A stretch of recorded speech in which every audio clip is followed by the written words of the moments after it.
दोस्तों, हीरे को चमकने के लिए घिसना पड़ता है। और वृषभ राशि वाले दोस्तों, यह सप्ताह आपको तपाकर सोना बनाने आया है। संघर्ष से घबराना नहीं, क्योंकि जीत आपकी ही होगी।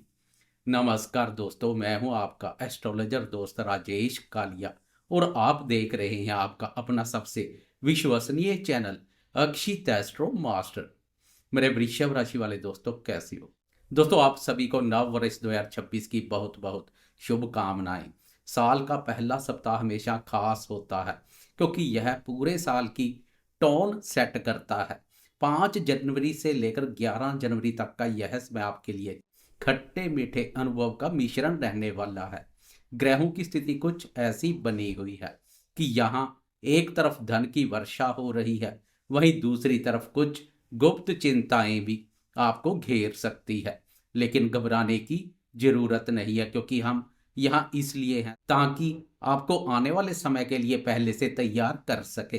तो चलिए बिना समय गवाए विस्तार से जानते हैं कि वृश्चिक राशि वालों के लिए यह सप्ताह कैसा रहने वाला है। दोस्तों, सबसे पहले इस सप्ताह के आकाशीय कैबिनेट यानी ग्रहों की स्थिति को समझते हैं, जो आपके जीवन का नक्शा तैयार कर रहे हैं। इस सप्ताह चंद्रमा की चाल सबसे अहम रहेगी, उस पर हम आगे विस्तार से बात करेंगे। लेकिन बाकी ग्रहों की स्थिति बहुत ही दिलचस्प बनी हुई है। सप्ताह की शुरुआत में देवगुरु बृहस्पति आपके दूसरे भाव यानी धन और वाणी के भाव मिथुन राशि पर संचार कर रहे हैं, जो एक बहुत बड़ा आशीर्वाद है। राहु महाराज आपके दसम भाव कर्म भाव पर संचार कर रहे हैं, जो आपको कर्मठ बना रहे हैं। सबसे अच्छी बात यह है कि कर्म फलदाता शनिदेव आपकी राशि के 11वें भाव यानी लाभ स्थान में विराजमान है। जब शनि लाभ स्थान में होते हैं तो व्यक्ति को उसकी मेहनत का पूरा फल मिलता है। लेकिन यहाँ आपको थोड़ा सावधान भी होना पड़ेगा।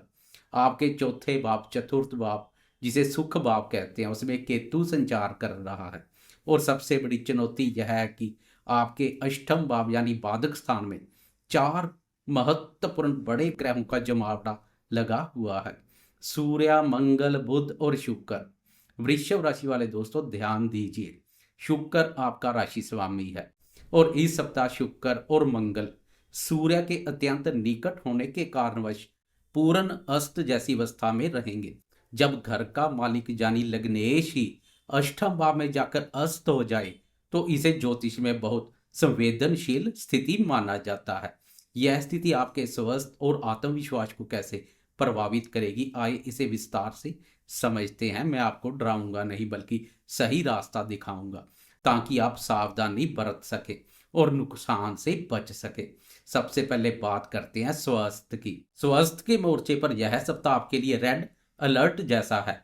मैं यह कड़वा सच इसलिए बोल रहा हूं ताकि आप सतर्क रहें। आपका राशि स्वामी अष्टम भाव पर यानी रोग भाव में और अस्त भी है। इसका मतलब है कि आपकी रोग प्रतिरोधक क्षमता इस समय कमजोर रहेगी।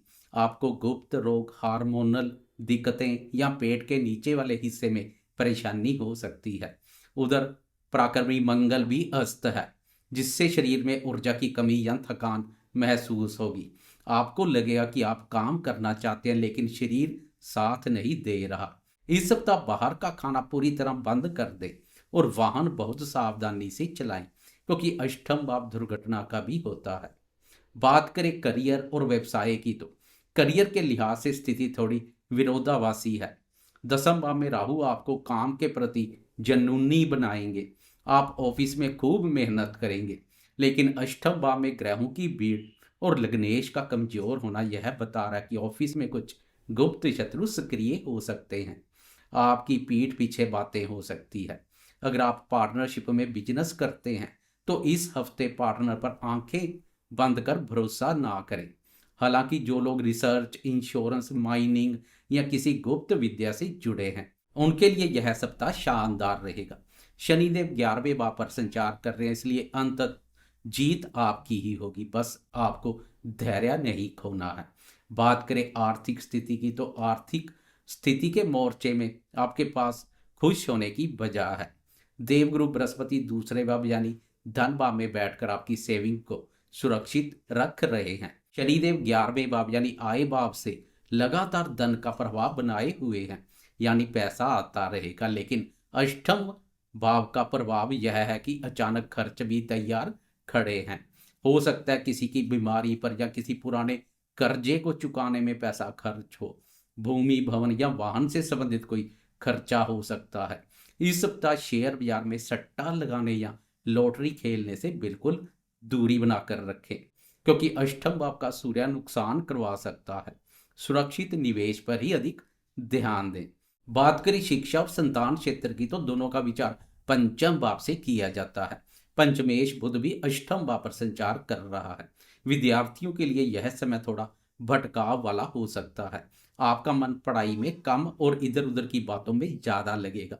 रिसर्च स्कॉलर के लिए समय अच्छा है, लेकिन सामान्य विद्यार्थियों को एकाग्रता बनाने के लिए संघर्ष करना पड़ेगा। संतान पक्ष की बात करें तो अष्टम भाव के ग्रहों का प्रभाव बच्चों की सेहत पर पड़ सकता है। बच्चों को सर्दी, जुकाम या वायरल इन्फेक्शन हो सकता है, इसलिए उनका ख्याल रखें।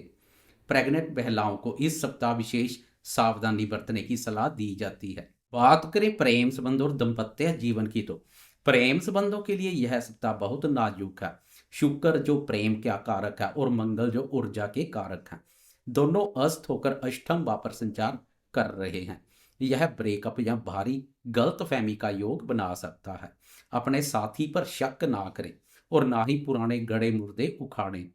वैसे वाणी भाव पर गुरुदेव संचार कर रहे हैं, इसलिए अगर आप मीठा बोलेंगे तो बात बिगड़ने से बच जाएगी। दाम्पत्य जीवन के संबंध में जीवन साथी के स्वास्थ्य को लेकर चिंता हो सकती है। ससुराल पक्ष के साथ किसी बात पर कहासुनी होने की संभावना है। आपको एक ब्रिज का काम करना होगा। बातें सुने सबकी, लेकिन प्रतिक्रिया सोच समझ कर दे। अब बात करते हैं चंद्रमा की, जो आपके मन का कारक है। असली घटनाएं इसी के गोचर से ट्रिगर होती है। सप्ताह की शुरुआत 5 जनवरी को मंडे को चंद्रमा आपकी राशि के तीसरे भाव यानी कर्क राशि पर संचार करेंगे। सप्ताह का पहला दिन आपके लिए बहुत ही ऊर्जावान रहेगा। तीसरा घर साहस, पराक्रम और छोटे भाई बहनों से संबंधित है। सोमवार को आप पूरे जोश में रहेंगे। जो सुस्ती आपको महसूस हो रही थी, उसे आप अपनी इच्छा शक्ति से दूर भगा देंगे। किसी छोटी यात्रा का योग बन सकता है। कम्युनिकेशन से जुड़े दोस्तों के लिए सोमवार का दिन बेहतरीन है। आप अपने दम पर बिगड़े हुए काम बना लेंगे। 6 जनवरी की दोपहर 12:17 पर चंद्रमा राशि परिवर्तन कर सिंह राशि में प्रवेश कर जाएंगे और इस भाव पर 8 जनवरी की शाम के 6:38 तक रहेंगे। यह समय आपके लिए सावधानी हटी, दुर्घटना घटी वाला है। सिंह राशि आपका चतुर्थ भाव है। यहाँ पहले से ही केतु महाराज विराजमान है। जब चंद्रमा और केतु चतुर्थ भाव यानी सुख भाव में मिलते हैं तो इसे मानसिक ग्रहण कहते हैं। मंगलवार की दोपहर से गुरुवार की शाम तक आपको घर में क्लेश का सामना करना पड़ सकता है। मन में अकारण उदासी रहेगी। आपको लगेगा कि कोई आपको समझ नहीं रहा। माता जी के स्वास्थ्य का विशेष ध्यान रखें। उन्हें छाती या हृदय संबंधी दिक्कत हो सकती है। इस दौरान कोई भी प्रॉपर्टी खरीदना या बेचने का निर्णय ना लें। अगर आप वर्क फ्रॉम होम कर रहे हैं तो काम में मन नहीं लगेगा। उपाय यही है कि मौन रहें और घर के माहौल को शांत रखने की कोशिश करें। 8 जनवरी की शाम के 6:38 पर चंद्रमा राशि परिवर्तन कर कन्या राशि में प्रवेश कर जाएंगे और 11 जनवरी की सुबह के 4:52 पर यही रहेंगे। कन्या राशि आपकी राशि के पंचम भाव पर पड़ती है। यह भाव अत्यधिक शुभ और महत्वपूर्ण भाव है। गुरुवार की शाम से हवा का रुख बदलेगा। केतु का जो ग्रहण दोष था वो अब खत्म हो जाएगा। पंचमस्थ चंद्रमा आपको राहत प्रदान करेगा। आपकी क्रिएटिविटी वापस आएगी। अगर आप शेयर बाजार में निवेश करते हैं तो शुक्रवार का दिन आपके लिए फायदेमंद हो सकता है, लेकिन संयम से। संतान के साथ अच्छा समय बिताएंगे। वह लव बर्ड्स जो पिछले 2 दिनों से झगड़ रहे थे, उनके बीच समझौता हो जाएगा। विद्यार्थियों के लिए शुक्र और शनिवार का दिन पढ़ाई के लिए बहुत अच्छा है। आपकी बुद्धि सही दिशा में काम करेगी।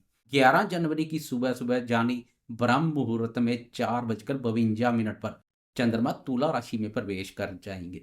रविवार का दिन इस सप्ताह का समापन एक अच्छे नोट पर करेगा। तुला राशि आपका छठा भाव है। छठा भाव रोग, ऋण, शत्रु और सेवा से संबंधित है। रविवार को आप अपनी दिनचर्या को सुधारने पर ध्यान देंगे आप महसूस करेंगे कि स्वास्थ्य ही असली धन है और आप डाइट या एक्सरसाइज का नया प्लान बनाएंगे। शत्रु अगर सिर उठाने की कोशिश करेंगे तो आप उन्हें परास्त कर देंगे। संडे का दिन पेंडिंग पड़े घरेलू कार्यों को निपटाने के लिए उत्तम है। और किसी से पैसा लेना है तो आज तकादा करें, काम बन सकता है। तो दोस्तों, अगर मैं इस सप्ताह को पूरे एक लाइन में समेटूं तो वह यह होगा, सावधानी में ही सुरक्षा है। आर्थिक रूप से आप मजबूत है, लेकिन शारीरिक और मानसिक रूप से आपको खुद को संभालना होगा। अष्टम भाव के 4 ग्रह आपको जीवन के गहरे रहस्य समझाना चाहते हैं। उपाय के रूप में, चूंकि आपके लग्नेश शुक्र अस्त है और अष्टम भाव पर पीड़ित अवस्था में है, तो आपको शुक्र को बल देना बहुत जरूरी है। शुक्रवार के दिन माँ लक्ष्मी के मंदिर जाएं और उन्हें खीर या कोई भी सफेद मिठाई का भोग लगाएं। प्रतिदिन नहाने के बाद साफ सुथरे कपड़े पहने और अच्छा परफ्यूम जरूर लगाएं। शुक्र स्वच्छता और सुगंध से प्रसन्न होते हैं। गाय की सेवा करें, इससे आपके अष्टम भाव के दोष समाप्त होंगे। मुझे उम्मीद है कि यह डिटेल्ड राशिफल आपको अपने सप्ताह को बेहतर ढंग से प्लान करने में मदद करेगा। याद रखिए, सितारे सिर्फ इशारा करते हैं, अपनी किस्मत हम अपने कर्मों से लिखते हैं। अगर आपको यह वीडियो पसंद आया हो और आपको लगता है कि मैं आपको सही मार्गदर्शन दे पाया हूं, तो वीडियो को लाइक जरूर करें। कमेंट बॉक्स में जय माँ लक्ष्मी लिखना ना भूलें। इससे आपके जीवन में धन और समृद्धि बढ़ेगी। चैनल अक्षित एस्ट्रो मास्टर को सब्सक्राइब कर लें ताकि हम हर हफ्ते ऐसे ही मिलते रहें। मैं हूँ एस्ट्रोलॉजर राजेश कालिया। अगले वीडियो में फिर मिलूंगा, तब तक के लिए अपना ख्याल रखें, खुश रहें। नमस्कार, जय माता दी।